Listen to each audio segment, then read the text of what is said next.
ఈ రోజున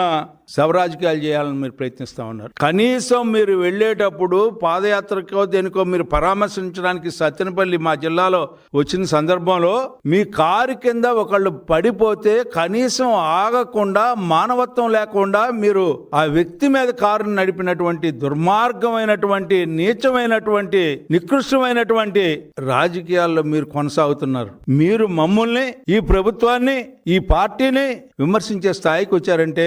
ఎంత దుర్మార్గం అని చెప్పి నేను అడుగుతా ఉన్నా. కనీసం ఆగను కూడా ఆగల మీరు మానవత్వ ద్వారంతో. మీ యొక్క కార్యకర్త చనిపోతే ఆ కార్యకర్తని హాస్పిటల్కి తీసుకెళ్లాలా, లేకపోతే ఎక్కడికి తీసుకెళ్లాలి, ఏ రకంగా అతనికి సేవ చేయాలని చెప్పి కనీసం ఆలోచించకుండా తాగుబోతుల మయంగా అతని మీద దుర్మార్గంగా తొక్కించి మీరు వెళ్ళిపోయి, మీలాంటి వాళ్ళు ఈ రోజున ఈ ప్రమాదం గురించి, ఈ ప్రమాదంలో ఏ రకంగా ఆదుకున్నాము, ఏ రకంగా గాయపడ్డ వారికి చికిత్స చేస్తా ఉన్నాం, ఆఖరి పార్థివ దేహాన్ని కూడా పంపేటప్పుడు ఎంత జాగ్రత్తగా, ఎంత గౌరవంగా సంఘటనలో జరిగినటువంటి ప్రతి ఒక్కరికి కూడా మేము ఉన్నామని చెప్పి అభయం ఇస్తూ ఈ రోజున మేము ముందుకు వెళ్తామంటే దాన్ని నువ్వు తప్పుదోవ పట్టించడానికి ప్రయత్నిస్తున్నటువంటి జగన్మోహన్ రెడ్డి గారు, ఈ రోజు నేను ప్రభుత్వాన్ని డిమాండ్ చేస్తా ఉన్నా. ఈ రకమైనటువంటి పేపర్లో తప్పుడు ప్రచారాలు చేస్తున్నటువంటి పేపర్ల మీద, అదే విధంగా ఎలక్ట్రానిక్ మీడియా మీద, అదే విధంగా ఎక్సైజ్ మీద కూడా వీళ్ళు చేసే దుష్ప్రచారం మీద పోలీసు వారు, అదే విధంగా ఎక్సైజ్ వారు వీరి మీద చర్యలు తీసుకోవాల్సిన అవసరం ఉంది, కేసులు పెట్టాల్సిన అవసరం ఉందని చెప్పి,